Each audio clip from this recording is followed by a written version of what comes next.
Professor হিজিবিজি বীজ। আমার ঘটনাটা কেউ বিশ্বাস করবে বলে বিশ্বাস হয় না। না করুক, তাতে কিছু এসে যায় না। নিজে চোখে না দেখা অবধি অনেকেই অনেক কিছু বিশ্বাস করে না, যেমন ভূত। আমি অবশ্যই ভূতের কথা লিখতে বসিনি। সত্যি বলতে কি, এটাকে যে কিসের ঘটনা বলা চলে সেটা আমি নিজেই জানি না। কিন্তু ঘটনাটা ঘটেছে, আর আমার জীবনেই ঘটেছে। তাই আমার কাছে সেটা সত্যি, আর তাই সেটার বিষয়ে লেখা আমার কাছে খুবই স্বাভাবিক। আগেই বলে রাখি, যাকে নিয়ে এই ঘটনা, তার আসল নামটা আমি জানি না। তিনি বললেন তার কোনো নামই নেই। শুধু তাই না, নাম নিয়ে একটা ছোটখাটো লেকচারই দিয়ে ফেললেন আমাকে। বললেন, নাম দিয়ে কি হবে মশাই? নাম একটা ছিল এককালে, সেটার আর প্রয়োজন নেই বলে বাদ দিয়ে দিয়েছি। আপনি এলেন, আলাপ করলেন, নিজের নামটা বললেন, তাই নামের প্রশ্নটা উঠছে। এমনিতে কেউ তো আসে না, আর তার মানে কারুর আমাকে নাম ধরে ডাকার প্রয়োজনও হয় না। চেনাশোনা কেউ নেই, কাউকে চিঠিপত্র লিখি না, কাগজে লেখা ছাপাই না, ব্যাংকে চেক সই করি না, কাজেই নামের প্রশ্নটাই আসে না। একটা চাকর আছে, সেটাও বোবা। বোবা না হলেও সে নাম ধরে ডাকত না, বলতো বাবু। ব্যাস, ফুরিয়ে গেল। এখন কথা উঠতে পারে আপনি কি বলে ডাকবেন, এটা নিয়েই ভাবছেন তো? শেষটায় অবশ্যই তাকে প্রফেসর হিজিবিজি বীজ বলে ডাকাই ঠিক হলো। কেন সেটা পরের সময় মতো বলছি, আগে একটু গোড়ার কথা বলে নেওয়া দরকার। ঘটনাটা ঘটে গোপালপুরে, উড়িষ্যার গঞ্জম ডিস্ট্রিক্টে বহরমপুর স্টেশন থেকে 10 মাইল দূরে সমুদ্রের ধারে একটি ছোট্ট শহর গোপালপুর। গত 3 বছর আপিসের কাজের চাপে ছুটি নেওয়া হয়নি। এবার 3 সপ্তাহের ছুটি নিয়ে এই না দেখা অথচ নাম শোনা জায়গাটাতেই যাওয়া স্থির করলাম। আপিসের কাজের বাইরে আমার আর একটা কাজ আছে, সেটা হলো অনুবাদের কাজ। আজ পর্যন্ত আমার করা 7খানা ইংরেজি রহস্য উপন্যাসের বাংলা অনুবাদ বাজারে বেরিয়েছে। প্রকাশক বলেন বইগুলোর কাটতি ভালো। কতকটা তারই চাপে নিতে হয়েছে ছুটিটা। এই 3 সপ্তাহের মধ্যে একটা গোটা বই অনুবাদ করার দায়িত্ব আমার স্কন্ধে রয়েছে। গোপালপুরে আগে কখনো আসিনি। বাছাইটা যে ভালোই হয়েছে সেটা প্রথম দিন এসেই বুঝেছি। এমন নিরিবিলি অথচ মনোরম জায়গা কমই দেখেছি। নিরিবিলি আরও এই জন্য যে এটা হলো অক্সিজেন, এপ্রিল মাস। হাওয়া বদলের দল এখনো পৌঁছেনি। যে হোটেলে এসে উঠেছি তাতে আমি ছাড়া আছেন আর একটিমাত্র প্রাণী, এক বৃদ্ধ আর্মেনিয়ান, নাম মিস্টার অ্যারাটুন।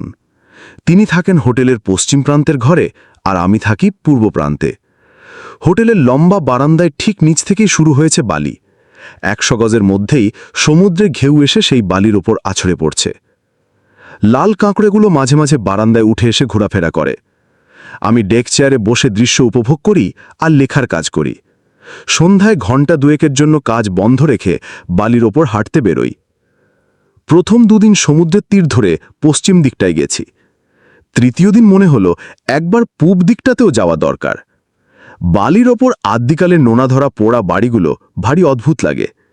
মিস্টার অ্যারাটুন বলছিলেন এগুলো নাকি প্রায় 300-400 বছরের পুরনো। এককালে গোপালপুর নাকি ওলন্দাজদের একটা ঘাঁটি ছিল। এসব বাড়ির বেশিরভাগই নাকি সেই সময়কার। দেয়ালের ইটগুলো চ্যাপ্টা আর ছোট ছোট, দরজা জানলের বাকি রয়েছে শুধু ফাঁকগুলো। আর ছাদ বলতেও ছাউনির চেয়ে ফাঁকটাই বেশি। একটা বাড়ির ভেতর ঢুকে দেখেছি ভারী থমথমে মনে হয়। পূব দিকে কিছু দূর গিয়ে দেখলাম এক জায়গায় বালির অংশটা অনেকখানি চওড়া হয়ে গেছে, আর তার ফলে শহরটাও সমুদ্র থেকে অনেকটা পিছিয়ে গেছে। প্রায় সমস্ত জায়গাটা জুড়ে কাত করে শোয়ানো রয়েছে অন্তত 100 নৌকো। বুঝলাম এইগুলোতেই নুলিয়ারা সকালে সমুদ্রে মাছ ধরতে বেরোয়। নুলিয়াগুলোকেও দেখলাম এখানে ওখানে বসে জটলা করছে। কিছু বাচ্চা নুলিয়ার জলের কাছটাতে গিয়ে কাঁকড়া ধরছে। 4খানেক শুয়োর এদিক ওদিক ঘোতঘোত করে বেড়াচ্ছে। এরই মধ্যে আবার দেখলাম এক উপুড় করা নৌকোর উপর বসে আছেন 2টি প্রৌঢ় বাঙালি ভদ্রলোক। একজনের চোখে চশমা, তিনি হাতে একটি বাংলা খবরের কাগজ হাওয়ার মধ্যে ভাঁজ করতে গিয়ে হিমশিম খেয়ে যাচ্ছেন। আরেকজন বুকের কাছে হাত দুটোকে জড়ো করে একদৃষ্টে সমুদ্রের দিকে চেয়ে বিড়ি খাচ্ছেন। আমি একটু কাছে যেতে কাগজওয়ালা ভদ্রলোকটি সেধে আলাপ করার ভঙ্গিতে বললেন, নতুন এলেন? হ্যাঁ, এই 2 দিন। সাহেব হোটেলে উঠেছেন? আমি একটু হেসে বললাম, আপনারা এখানে থাকেন? ভদ্রলোক এতক্ষণে কাগজটাকে সামলাতে পেরেছেন। বললেন, আমি থাকি, ২৬ বছর হলো গোপালপুরে। নিউ বেঙ্গলিটা আমারই হোটেল। ঘনশ্যামবাবু অবশ্যই আপনার মতো চেঞ্জে এসেছেন। আমি আচ্ছা বলে আলাপ শেষ করে এগোতে যাবার সময় ভদ্রলোক আরেকটা প্রশ্ন করে বসলেন। ওদিকটায় যাচ্ছেন কোথায়? বললাম, এমনি একটু বেড়াবো আর কি। কেন বলুন তো? আচ্ছা, মুশকিল তো, বেড়াতে যাচ্ছি কেন সেটাও বলতে হবে? ভদ্রলোক ইতিমধ্যে উঠে দাঁড়িয়েছেন। আলো কমে আসছে। আকাশের উত্তর পশ্চিম কোণে একটা কালচে নীল মেঘের চারা জমাট বাঁধছে। ঝড় হবে নাকি? ভদ্রলোক বললেন, বছরখানেক আগে হলে কিছু বলার ছিল না। যেখানে মন চায় নির্ভয়ে ঘুরে আসতে পারতেন। গত সেপ্টেম্বরে পূব দিকে নুলিয়া বস্তি ছাড়িয়ে মাইলখানেক দূরে একটা প্রাণী এসে আস্তানা গেড়েছে। ওই পোড়ো বাড়িগুলো দেখছেন, ওরই মতন একটি বাড়িতে। আমিও বেশি নিজে দেখিনি সে বাড়ি, এখানকার পোস্টমাস্টার মহাপাত্র বলেছে দেখেছে। আমি জিজ্ঞেস করলাম, সাধু সন্ন্যাসী গোছের কেউ? আদতেই না। তবে তিনি যে কি সেটা মশাই জানতে পারেনি। মহাপাত্র বললে বাড়িটার ফাঁটা ফুটো সব নাকি তেরপল দিয়ে ঢেকে ফেলেছে। ভেতরে কি হয় কেউ জানে না, তবে ছাদের একটা ফুটো দিয়ে বেগুনে ধোঁয়া বেরোতে দেখা গেছে। বাড়িটা না দেখলেও লোকটাকে আমি নিজে দুবার দেখেছি। আমি ঠিক এইখানটাতেই বসে আরও হেঁটে যাচ্ছিল ঠিক আমার সামনে দিয়েই। পরনে হলুদ রঙের কোট প্যান্টালন, গোজ দাড়ি নেই, মাথায় গুচ্ছের ঝাঁকড়া চুল। হাঁটার সময় কি জানি বিড়বিড় করছিল আপন মনে, এমনকি একবার যেন গলা ছেড়ে হাসতেও শুনলাম। কথা বললুম, কথার জবাব দিলে না। হয় অভদ্র, নয় পাগল, বোধহয় দুটোই। ওর আবার একটা চাকরও আছে, তাকেও বেশি সকালের দিকে বাজারে দেখা যায়। এমন জন্ডমার্কা লোক দেখিনি হোসাই। মাথায় কোদম ছাট চুল, ঘাড়ে গর্দনের চেহারা, কতটা ওই শুয়োরের মতোই। লোকটা হয় বোবা, নয় মুখ বন্ধ করে থাকে। জিনিস কেনার সময়ও মুখ খোলে না, দোকানদারকে হাত দিয়ে দেখিয়ে বুঝিয়ে দেয়। মনিব যেমন লোকই হন না কেন, এমন চাকর যে বাড়িতে আছে তার কাছাকাছি না যাওয়াটাই বুদ্ধিমানের কাজ নয় কি? ঘনশ্যাম ভদ্রলোকটিও ইতিমধ্যে উঠে পড়েছেন। বিড়িটাকে বালির ওপর ছুড়ে দিয়ে বললেন, চলুন মশাই। দুই ভদ্রলোক তাদের হোটেলের দিকে রওনা দেবার আগে ম্যানেজার বাবুটি জানিয়ে গেলেন যে তার নাম রাধা বিনোদ চাটুর্যে এবং আমি একবার তার হোটেলে পায়ের ধুলো দিলে তিনি খুবই খুশি হবেন।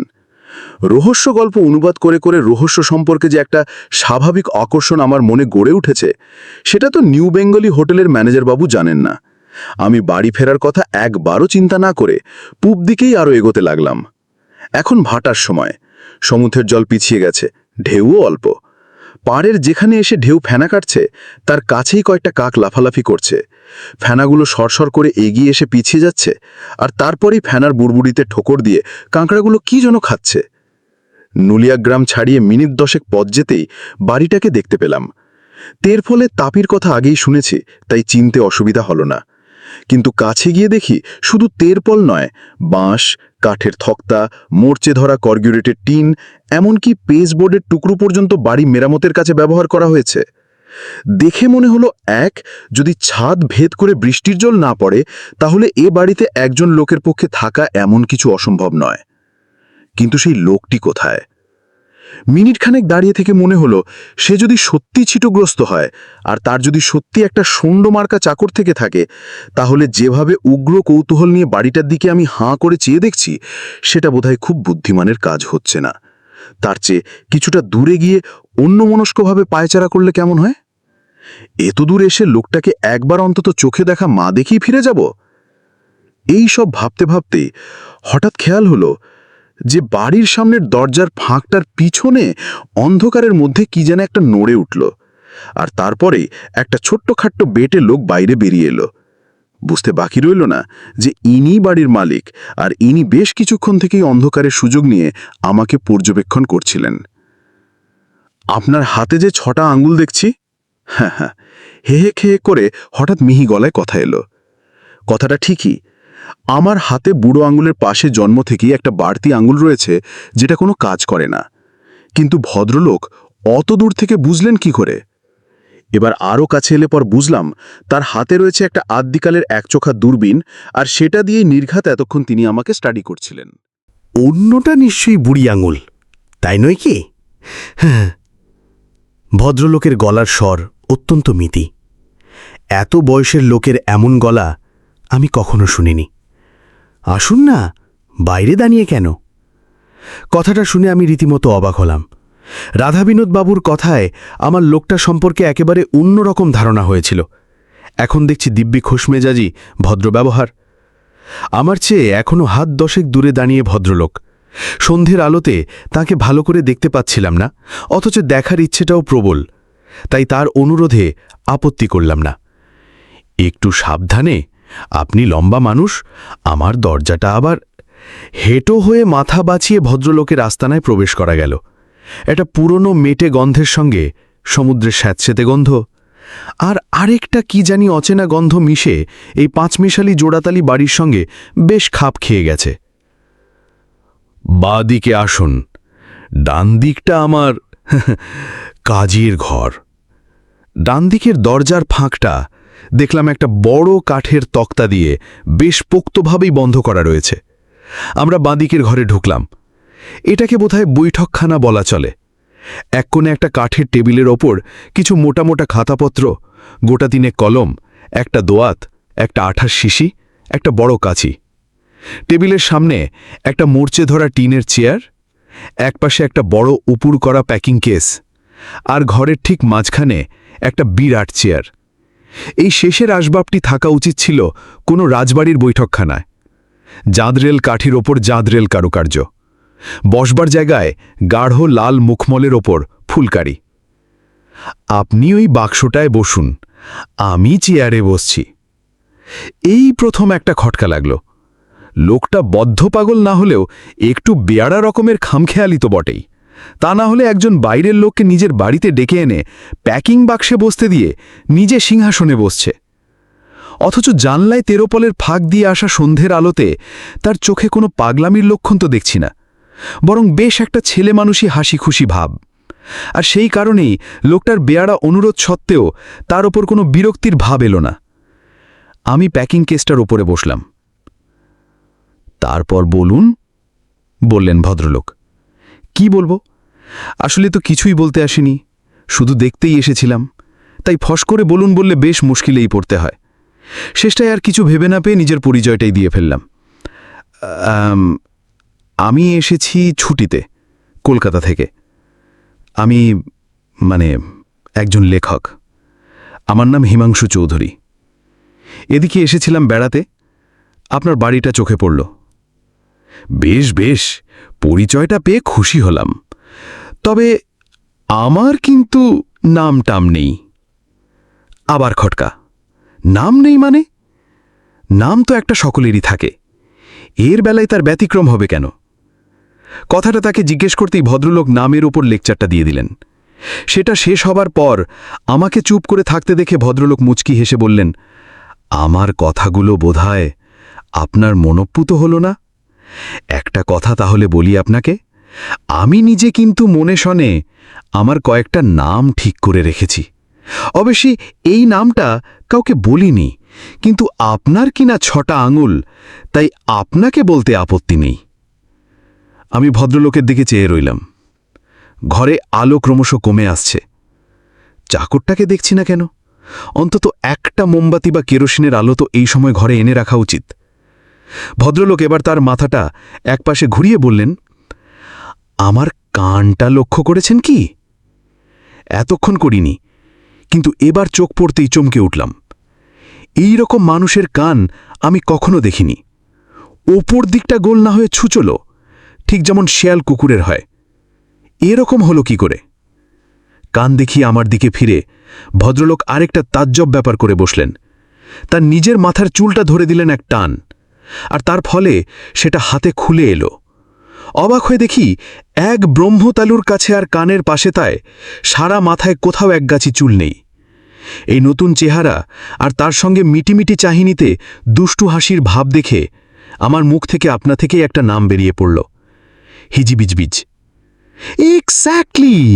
ভদ্রলোক হাততালি দিয়ে খিলখিল করে হেসে উঠলেন। আপনি ইচ্ছে করলে ছবির সঙ্গে মিলিয়ে দেখতে পারেন। বললাম, দরকার নেই, হিজিবিজবিজের চেহারা ছেলেবেলা থেকেই মনে গেঁথে আছে। বেশ বেশ বেশ, আপনি ইচ্ছে করলে এ নামটা ব্যবহার করতে পারেন। এমনকি নামটার আগে একটা প্রফেসর জুড়ে দিলে আরও ভালো হয়। অবশ্যই এটা কাউকে বলবেন না। যদি বলেন তাহলে কিন্তু।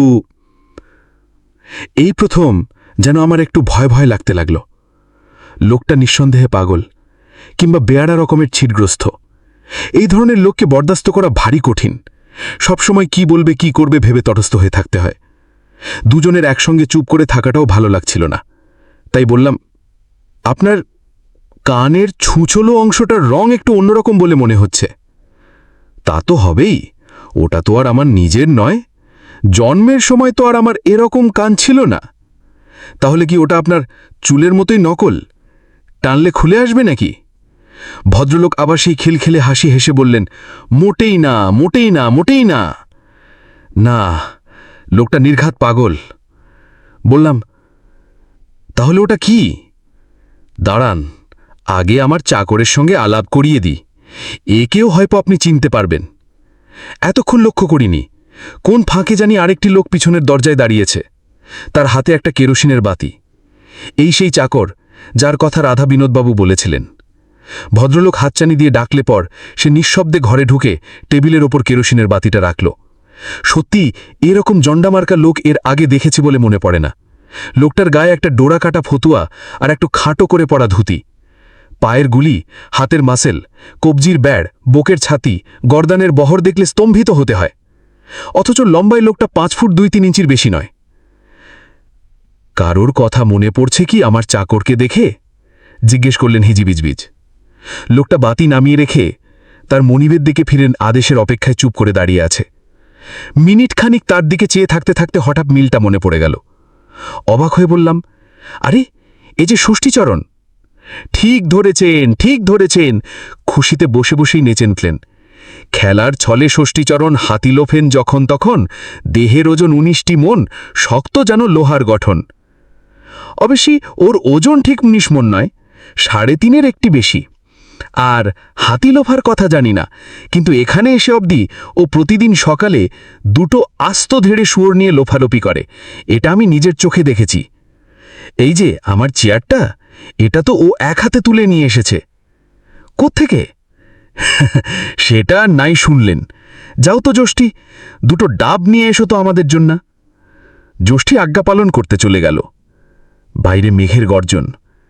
একটা দমকা হাওয়ায় তেরোপলগুলো পটপট শব্দে নড়ে উঠল। এইবারে না উঠলে দুর্যোগে পড়তে হতে পারে। আমার কানটার কথা জিজ্ঞেস করছিলেন না? ওটা আসলে একটা বন বেড়ালের কান আর আমার অরিজিনাল কান মিশিয়ে তৈরি। কথাটা শুনে হাসিই পেয়ে গেল। বললাম, মিশালেন কি করে? ভদ্রলোক বললেন, কেন? একটা মানুষের হৃৎপিণ্ড আরেকটা মানুষের শরীরে বসিয়ে দিচ্ছে, আর একটা জানোয়ারের আধখানা মাত্র কান একটা মানুষের কানের ওপর বসিয়ে দেওয়া যাবে না? আপনি কি আগে ডাক্তারি করতেন? প্লাস্টিক সার্জারি জাতীয় কিছু? তা তো বটেই, করতাম কেন, এখনও করি। তবে সে যেমন তেমন প্লাস্টিক সার্জারি নয়। এই যেমন ধরুন, আপনার ওই যে বাড়তি বুড়ো আঙুলটা, ওটা যদি আপনার না থাকতো তাহলে প্রয়োজনে ওটা লাগিয়ে দেওয়া আমার পক্ষে হতো জলের মতো সোজা। লোকটাকে অনেক চেষ্টা করলাম বড় ডাক্তার হিসেবে কল্পনা করতে, কিন্তু কিছুতেই পারলাম না। অথচ কানটার দিকে চোখ গেলে সত্যি ভারী অদ্ভুত লাগছিল। কি বেমালুমভাবে জোড়া লাগিয়েছে, বোঝার কোনো উপায় নেই। ভদ্রলোক বললেন, ডাক্তারি আর বিজ্ঞানের বই ছাড়া জীবনে কেবলমাত্র 2টি বই পড়েছি আমি, আবোল তাবোল আর হযবরল। আর দুটোর মধ্যেই যে ব্যাপারটা আমার সবচেয়ে মনে ধরেছে সেটা হচ্ছে ওই প্রাণীগুলো যাদের বলা হয় আজগুবি কিস্তুগ্ধ। এই যে সাধারণের পায়রে কিছু হলে বা করলে বা বললেই লোকে পাগলামি আর আজগুবি বলে উড়িয়ে দেয়, এটার কোনো মানেই হয় না। আমি ছেলেবেলা মোমবাতি চুষে খেতাম জানেন, দিব্যি লাগে খেতে। আর মাছি যে কত খেয়েছি ধরে ধরে তার কোনো গোনাগুনতি নেই। ষষ্ঠীচরণ ডাব নিয়ে এসেছে, তাই ভদ্রলোককে একটু থামতে হলো।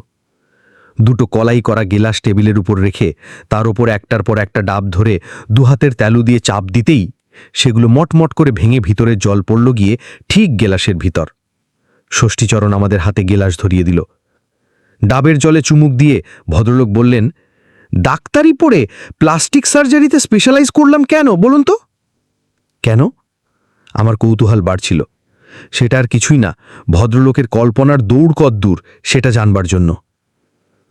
হিজিবিজি বিস্টেক বললেন, কারণ শুধু ছবি দেখে মন ভরত না, খালি ভাবতাম এমন জানোয়ার যদি সত্যি করে থাকতো। কোথাও যে আছেই ওসব প্রাণী সে বিষয়ে আমার কোনো সন্দেহ ছিল না, কিন্তু আমি তাদের চাইছিলাম আমার ঘরের মধ্যে, আমার হাতের কাছে, আমার চোখের সামনে। বুঝেছেন? না মশাই, বুঝিনি। কোন সব প্রাণীর কথা বলছেন আপনি? এই ধরুন বকচ্ছপ, কি গিরগিটিয়া, কি হাঁসজারু। বললাম, বুঝেছি। তারপর? তারপর আর কি, শুরু করলাম গিরগিটিয়া দিয়ে। দুটোই হাতের কাছে ছিল, টিয়ার মুড়ো আর গিরগিটির ল্যাজ, ঠিক যেমন বইয়ে আছে। প্রথম বাজিতেই কিস্তিমাত, বেমানুন জোড়া লেগে গেল। কিন্তু জানেন, ভদ্রলোক গম্ভীর হয়ে এক মুহূর্ত চুপ করে থেকে বললেন, বেশি দিন বাঁচল না। খেতেই চায় না কিচ্ছু, না খেলে বাঁচবে কি করে? আসলে যা লেখা আছে সেটাই ঠিক, শরীরে শরীরে মিলে গেলেও মনের সন্ধিটা হতে চায় না। তাই এখন ধরে মুড়ো সন্ধিটা ছেড়ে অন্য এক্সপেরিমেন্ট ধরেছি। ভদ্রলোক কেমন যেন অন্যমনস্ক হয়ে পড়লেন। ভাগ্যিস ডাব খেতে দিয়েছে, চা বিস্কুট হলে সাহস করে মুখে পড়া যেত না। ষষ্ঠীচরণ কোথায় গেল কে জানে। একটা খুটখাট শব্দ পাচ্ছি, যেদিক থেকে আসছে তাতে মনে হয় হয়তো ভদ্রলোক যেটাকে তার কাজের ঘর বললেন তার দরজাটা খোলা হচ্ছে। বাইরে ঝোড়ো হাওয়া বইতে শুরু করেছে, মেঘের গুড়গুড়ুনিটাও ভালো লাগছে না। আর বসা যায় না, ফিরে গিয়ে কাজে বসতে হবে। ভদ্রলোককে ধন্যবাদ দিয়ে উঠে পড়লাম। চললেন, কিন্তু আপনার কাছে যে একটা জিজ্ঞাসা ছিল। বলুন। ব্যাপার কি জানেন, সবই জোগাড় হয়েছে। সজারুর কাটা, রামছাগলের শিং, সিংহের পিছনের দুটো পা, ভাল্লুকের লোম, সব কিছুই। কিন্তু খানিকটা অংশ যে আবার মানুষের, আর সেখানে তো ছবির সঙ্গে মিল থাকা উচিত, তাই নয় কি? সেরকম মানুষ আপনার চোখে কেউ পড়েছে কিনা জানতে পারলে সুবিধে হতো। এই বলে ভদ্রলোক তার টেবিলের উপর রাখা খাতাপত্রের নিচ থেকে একটা আদ্যিকালের আবোল তাবোল বার করে সেটার একটা পাতা খুলে আমার চোখের সামনে ধরলেন। চেনা ছবি অবশ্যই। হাতে মুগুর নিয়ে একটা অদ্ভুত প্রাণী একটা পলায়নরত গোবেচারা মানুষের দিকে কটমট করে চেয়ে আছে। ভয় পেও না, ভয় পেও না, তোমায় আমি মারব না, সত্যি বলছি তোমার সঙ্গে কুস্তি করে পারব না। কেমন চমৎকার হবে বলুন তো এমন একটি প্রাণী তৈরি করতে পারলে? কিছুই না, তোড়জোড় সবই হয়েই আছে, তলার দিকের খানিকটা জোড়াও লেগে গেছে।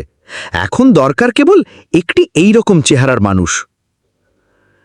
আমি বললাম, অত গোল গোল চোখ কি মানুষের হয়? আলবত। ভদ্রলোক প্রায় লাফিয়ে উঠলেন। চোখ তো গোলই হয়, চোখের পাতা দিয়ে গোলের অনেকটা ঢাকা থাকে বলে অতটা গোল মনে হয় না। আমি দরজার দিকে রওনা দিলাম। একে পাগল, তাই নাছোড় বান্দা, তাই আবার কথার ঝুড়ি। ঠিক আছে প্রফেসর হিজবিজি, কাউকে নজরে পড়লে জানাবো। অতি অবশ্যই জানাবেন, বড্ড উপকার হবে। আমি অবশ্যই নিজেও খুঁজছি, আপনি কোথায় উঠেছেন সেটা বললেন না তো? শিশের প্রশ্নটা না শোনার ভান করে অন্ধকারে বেরিয়ে পড়লাম। আর বেরিয়েই দৌড়। ভিজতে আপত্তি নেই, কিন্তু ঝড়ের সঙ্গে যে বালি ওড়ে সেটা নাকে চোখে ঢুকে বড় বিশ্রী অসুবিধের সৃষ্টি করে। কোনো রকমে হাত দুটো মুখের সামনে ধরে চোখটাকে বাঁচিয়ে হোটেলে যখন ফিরেছি তখন বৃষ্টি শুরু হয়ে গেছে। ঘরে ঢুকে সুইচ টিপে দেখি বাতি জ্বলছে না। বারান্দায় বেরিয়ে হাঁক দিয়ে বেয়ারাকে ডাকতে যাব, কিন্তু সেটার আর প্রয়োজন হলো না। বেয়ারা মোমবাতি নিয়ে আমার ঘরের দিকেই আসছে। কি ব্যাপার জিজ্ঞেস করতে বলল, বেশি ঝড় বৃষ্টি হলে বাতি নিভে যাওয়াটা নাকি গোপালপুরে একটা সাধারণ ঘটনা। 8টার মধ্যে খাওয়া শেষ করে খাটে বসে টিমটিমে আলোকে লেখার কাজ শুরু করতে গিয়ে বুঝতে পারলাম মনোযোগে ব্যাঘাত ঘটছে। মনটা বারবার চলে যাচ্ছে প্রফেসর হিজিবিজি বিস্টেকের দিকে। 300 বছরের পুরনো ঝুরঝুরে বাড়িতে জোড়াতালি দিয়ে এখানেও সেই আবল তাবলের থুরথুরে বুড়িটার কথাই মনে পড়ে। কিভাবে রয়েছে লোকটা? বদ্ধ পাগল না হলে কেউ এরকম করে? আর ষষ্ঠীচরণ কোথার থেকে এমন এক ষাঁড়ের মতো চাকর জোগাড় করলেন তিনি? আর সত্যিই কি তিনি পূব দিকের বন্ধ ঘরটায় একটা অদ্ভুত কিছু করছেন? লোকটার কথার কতটা সত্যি আর কতটা মিথ্যে? পুরোটাকেই পাগলের প্রলাপ বলে উড়িয়ে দেওয়া যেত, কিন্তু গলমাল করছে ওর ওই কান দুটো। ওগুলো যে শুধু বেমালুম জোড়া হয়েছে তা নয়। আসার সময় কেরোসিনের আলোতে লক্ষ্য করেছি একটা কানের ছুচলো অংশটাতে আবার ফোসকা পড়েছে। তার মানে সে কান শরীরেরই অংশ, আর শরীরের অন্য সব জায়গার মতো সেখানেও শিরা আছে, স্নায়ু আছে, রক্ত চলাচল আছে, সবই আছে। সত্যি, যতই ভাবছি ততই মনে হচ্ছে যেন ওই কানটা না থাকলে যেন অনেকটা নিশ্চিন্ত হতে পারতাম। পরদিন সকাল 5টায় ঘুম থেকে উঠে দেখি রাতারাতি মেঘ কেটে গেছে। চা খেতে বসে হিজিবিজিবি স্টেগের কথা মনে হতে হাসি পেল। ব্যাপারটা আর কিছুই না, আবঝা অন্ধকারে কেরোসিনের আলোয় অর্ধেক দেখেছি, অর্ধেক কল্পনা করেছি। হোটেলে ফিরে এসেও পেয়েছি সেই একই অন্ধকার, তাই মন থেকে খটকার ভাবটা কাটবার সুযোগ পায়নি। আজ বালির ওপর সকালের রোদ আর শান্ত সমুদ্রের চেহারা দেখে মনে হলো লোকটা খ্যাপা ছাড়া আর কিছুই না। পায়ের তলায় গোড়ালির কাছে একটা চিনচিনে ব্যথা অনুভব করছিলাম। পরীক্ষা করে দেখলাম একটা জায়গায় ছোট্ট একটা কাটার দাগ। বুঝলাম কাল অন্ধকারে বালির ওপর দিয়ে দৌড়ে আসার সময় ঝিনুক জাতীয় কিছুর আঁচড় লেগেছে। সঙ্গে ডেটল, আয়োডিন কিছুই আনিনি, তাই 9টা নাগাদ একবার বাজারের দিকে গেলাম। বাজারে যাবার রাস্তাটা নিউ বেঙ্গলি হোটেলের সামনে দিয়ে গেছে। হোটেলের সামনেই বারান্দায় কালকের ঘনশ্যামবাবুকে দেখলাম একজন ফেরিওয়ালার কাছ থেকে একটা প্রবাল নিয়ে নাড়াচাড়া করে দেখছেন। আমার পায়ের আওয়াজ শুনে ভদ্রলোক মুখ তুললেন, আর তুলতেই আমার বুকের ভেতরটা ধড়াস করে উঠল। এই যে সেই আবোল তাবোলের মুখ, যে মুখের খোঁজ করছেন ওই উন্মাদ প্রফেসর হিজিবিজবিজ। কোনো সন্দেহ নেই, সেই থ্যাবড়া নাকের নিচে দুপাশে ছিটকে থাকা লম্বা পাকা গোঁফ, লম্বা গলার দুপাশে ঠিক ছবির মতো করে বেরিয়ে থাকা শিরা, এমনকি চ্যাপটা থুতনির নিচে কয়েক গোছামাত্র চুলের ছাগলা দাড়িটা পর্যন্ত। আসলে কাল কেন জানি লোকটার হাবভাব পছন্দ হয়নি বলে ওর মুখের দিকে ভালো করে তাকায়নি। আজকে চোখাচোখিটা হলো বটে, আর আমি একটা নমস্কারও করলাম, কিন্তু ভদ্রলোক দেখলাম সেটা গ্রাহ্যই করলেন না। ভারী অভদ্র। কিন্তু তাও লোকটার জন্য দুশ্চিন্তা হলো। ওই পাগলের খপ্পরে কখনোই পড়তে দেওয়া যায় না একে। হিজিবিজবিজ বা তার চাকর যদি একে দেখে, তাহলে নির্ঘাত বগলদাবা করে নিয়ে যাবে ওই ঝুরঝুরে বাড়িতে, আর তারপর যে কি করবে সেটা মা গঙ্গাই জানেন। ঠিক করলাম বাজার ফেরতে একবার রাধা বিনোদবাবুর সঙ্গে দেখা করে তাকে ব্যাপারটা খুলে বলবো। তাকে সাবধান করে দেব তার হোটেলের একমাত্র অতিথিকে যেন তিনি একটু চোখে চোখে রাখেন। কিন্তু ডেটল কিনতে কিনতেই আমার সংকল্পটা যেন আপনা থেকেই বাতিল হয়ে গেল। রাধা বিনোদবাবুকে যেসব উদ্ভট কথা আমাকে বলতে হবে, সেগুলো কি তিনি বিশ্বাস করবেন? মনে তো হয় না। এমনকি সেসব শুনে শেষটায় হয়তো আমাকেই পাগল ঠাউরাবেন। তাছাড়া আমি যে তার নিষেধ অগ্রাহ্য করে হিজিবিজবিজের বাড়ি গেছি, সেটাও নিশ্চয় তার মনোপুত হবে না। ফেরার পথে আরেকবার ঘনশ্যামবাবুকে দেখে মনে হলো আমার চোখে যাকে ওই ছবির মতো মনে হচ্ছে, হিজিবিজবিজের চোখে সেটা নাও হতে পারে।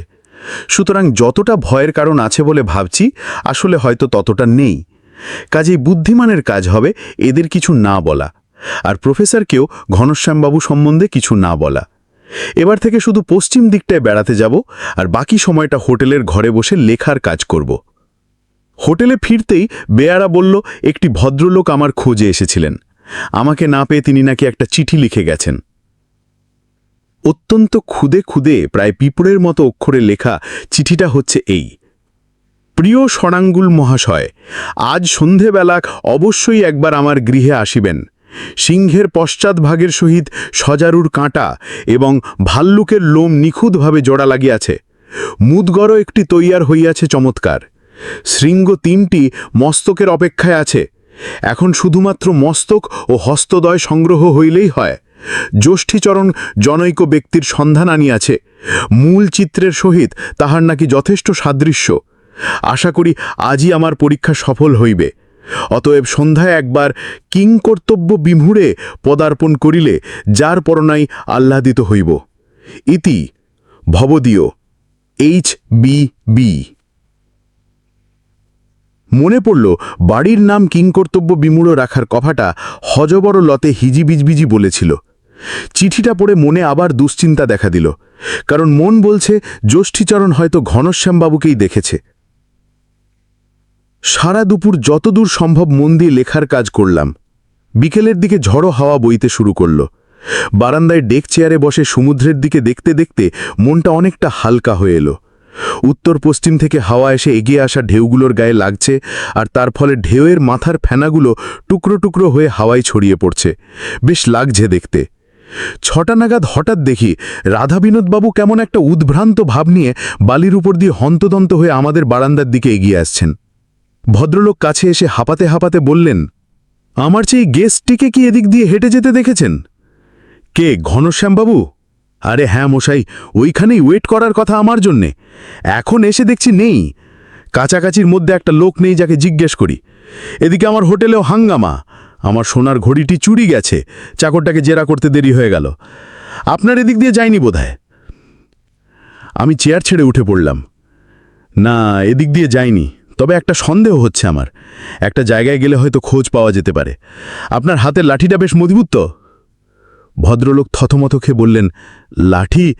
হ্যাঁ, তা লাঠি তো আমার সেই ঠাকুরদার কাজেই। আমার সঙ্গে আর কিছুই নেই। একটা করাত মাছের দাঁত কিনেছিলাম প্রথম দিন এসেই, সেইটে সঙ্গে নিয়ে নিলাম। অন্য হাতে নিলাম আমার টর্চ। পূব দিকে যাচ্ছি দেখে রাধাবিনোদবাবু ধরা গলায় বললেন, নুলিয়া বস্তি ছাড়িয়ে যাবেন কি? হ্যাঁ, তবে বেশি দূর নয়, মাইলখানেক। সারা রাস্তা রাধাবিনোদবাবু শুধু একটি কথায় 12-3 বার বললেন, কিছুতেই বুঝতে পারছি না মশাই। প্রায় 1.5 মাইল পথ এক প্রৌঢ়কে নিয়ে সঙ্গে বালির ওপর দিয়ে হেঁটে যেতে লেগে গেল ঘণ্টাখানেক। সন্ধে হয়ে গেছে। বাড়ির কাছে অবধি না যাওয়া পর্যন্ত তাতে কেউ আছে কিনা বোঝা অসম্ভব। বাড়িটার দিকে যতই এগোচ্ছি ততই দেখছি রাধাবিনোদবাবুর উৎসাহ কমে আসছে। শেষটায় 10 হাত দূরে পৌঁছে হঠাৎ একেবারে থেমে গিয়ে বললেন, আপনার মতলবটা কি বলুন তো? বললাম, এত দূরই যখন এলেন তাহলে আর মাত্র 10টা হাত যেতে অসুবিধে কিসের? অগত্যে ভদ্রলোক এগিয়ে এলেন আমার পিছন পিছন। বাড়ির সামনে এসে টর্চ জ্বালতে হলো, কারণ ভিতরে দুর্ভেদ্য অন্ধকার। কালকের কেরোসিনের বাতি এতক্ষণে জ্বলে যাওয়ার কথা, কিন্তু জ্বলেনি। সামনের দরজা দিয়ে ভিতরে ঢুকে প্রথমেই টর্চের আলোয় দেখলাম একটা লোক মাটিতে হুমড়ি করে পড়ে আছে। লোকটা মরেনি, কারণ তার বিশাল বুকটা নিঃশ্বাসে প্রশ্বাসে ওঠানামা করছে। আরে, এই যে সেই চাকরটা! ঘরে গলায় বলে উঠলেন রাধাবিনোদবাবু। আজ্ঞে, হ্যাঁ, ষষ্ঠীচরণ। আপনি নামটাও জানেন নাকি? এ কথার উত্তর না দিয়ে বৈঠকখানায় ঢুকলাম। ঘর খালি, প্রফেসরের কোনো চিহ্ন নেই। সেখান থেকে বেরিয়ে গেলাম কাজের ঘরের দিকে। দরজাটা অর্ধেক খোলাই ছিল। ষষ্ঠীচরণকে ডিঙে তবেই ভেতরে ঢুকতে হলো। বৈঠকখানার মতোই ঘরের আয়তন। একদিকে টেবিলের ওপর স্তূপীকৃত সরঞ্জাম, শিশি, বোতল, কাঁটাছুরি, ওষুধপত্র ইত্যাদি। একটা উগ্র গন্ধে ঘরটা ভরে গেছে। এ গন্ধ আমি চিনি। ছোটবেলায় চিড়িয়াখানায় জন্তুর খাঁচার সামনে দাঁড়িয়ে এই গন্ধ পেয়েছি। আরে, সেই লোকটার পাঞ্জাবিটা রয়েছে এখানে! রাধাবিনোদবাবু চেঁচিয়ে উঠলেন। আজ সকালেও পাঞ্জাবিটা আমি দেখেছি। 3 কোয়ার্টার হাতা, ব্রাউন রঙের পাঞ্জাবি, বুকে সাদা বোতাম। এটা যে ঘনশ্যামবাবুরই পাঞ্জাবি তাতে কোনো সন্দেহ নেই। আর এই পাঞ্জাবির পকেটে হাত ঢুকিয়ে এই ছমঝমে অবস্থাতেও রাধাবিনোদবাবু চমকে উঠে হাঁপ ছাড়লেন। তিনি তার সোনার ঘড়ি ফিরে পেয়েছেন। কিন্তু এখানে এসব কি হচ্ছে বলুন তো? কিসের সরঞ্জামগুলো? পাঞ্জাবি রয়েছে, পকেটে ঘড়ি রয়েছে, কিন্তু সে ব্যাটা মানুষটা গেল কোথায়? আর সে বুড়োটাই বা গেল কোথায়? বললাম, বাড়ির ভিতরে নেই সেটা তো বোঝা যাচ্ছে, চলুন বাইরে। ষষ্ঠীচরণ এখনও অজ্ঞান। তাকে আবার ডিঙিয়ে পেরিয়ে আমরা বাড়ির বাইরে বালির উপর এলাম। এবারে সমুদ্রের দিকে চাইতেই আবছা অন্ধকারে একটা মানুষকে দেখতে পাচ্ছি। সেই দিকেই আসছে। আরেকটু কাছে আসতে হাতের টর্চ জ্বালে তার উপর ফেললাম প্রফেসর হিজিবিজবিজ। শরানগুল মহাশয় কি? আজ্ঞে হ্যাঁ, আমি হিমাংশু চৌধুরী। আর একটু আগে এলেন না? ভদ্রলোক যেন গভীর আক্ষেপের সঙ্গে কথাটা বললেন। কেন বলুনটা? জিজ্ঞেস করলাম। ও তো চলে গেল। ছবির মতো মানুষ পেলাম। 1 ঘন্টায় জোড়া লেগে গেল। দিব্যি চলে ফিরে বেড়ালো, পরিষ্কার কথা বলল। ষষ্ঠীচরণ ভয় পাচ্ছিল বলে ওর মাথায় মুগুরের বাড়ি মারল, আর তারপর চলে গেল সোজা সমুদ্রের দিকে। একবার ভাবলুম ডাকি, কিন্তু নাম তো নেই, কি বলে ডাকবো? মানুষের মাথা, সিংহের পা, সজারুর পিঠ, রামছাগলের শিং, অথচ জলে যে গেল কেন সেটা বুঝতে পারলাম না। কথাটা বলতে বলতে তিনি তার অন্ধকার বাড়ির ভিতর ঢুকে গেলেন। আমার হাতের টর্চটা এতক্ষণ তার উপরে ছিল। এখন হাতটা নিচে নামতে চোখে পড়ল বালির উপর পায়ের ছাপ। টাটকা পায়ের ছাপ। পা তো নয়, থাবা। ছাপ ধরে আলো ফেলে এগিয়ে গেলাম। ক্রমে ভেজা বালি এলো, তাতে ছাপ আরও গভীর। কাঁকড়ার গর্তের পাশ দিয়ে অজস্র ঝিনুকের উপর দিয়ে ছাপ ক্রমে জলের দিকে গিয়ে সমুদ্রে হারিয়ে গেছে। এতক্ষণে রাধাবিনোদবাবু কথা বললেন। সবই তো বুঝলুম, ইনি তো বদ্ধ পাগল, আপনি হয়তো হাফ পাগল, কিন্তু আমার হোটেলের বাসিন্দা ওই বাটপাটটা গেল কোথায়? হাত থেকে করাত মাছের দাঁতটা জলে ফেলে দিয়ে হোটেলের দিকে পা বাড়িয়ে বললাম, সেটা না হয় পুলিশকে তদন্ত করতে বলুন। পাঞ্জাবিটা যখন এখানে পাওয়া গেছে তখন এখানেই দেখতে বলুন। তবে আমার আশঙ্কা হচ্ছে যে রহস্যের কিনারা করতে গিয়ে পুলিশ বাবুজিরও শেষটায় না আমার দশাই হয়, অর্থাৎ কিং কর্তব্য বিমূঢ়। গপ্পটা ভালো লাগলে আমাদের চ্যানেলটা সাবস্ক্রাইব করে এগিয়ে যেতে সাহায্য করুন। নমস্কার।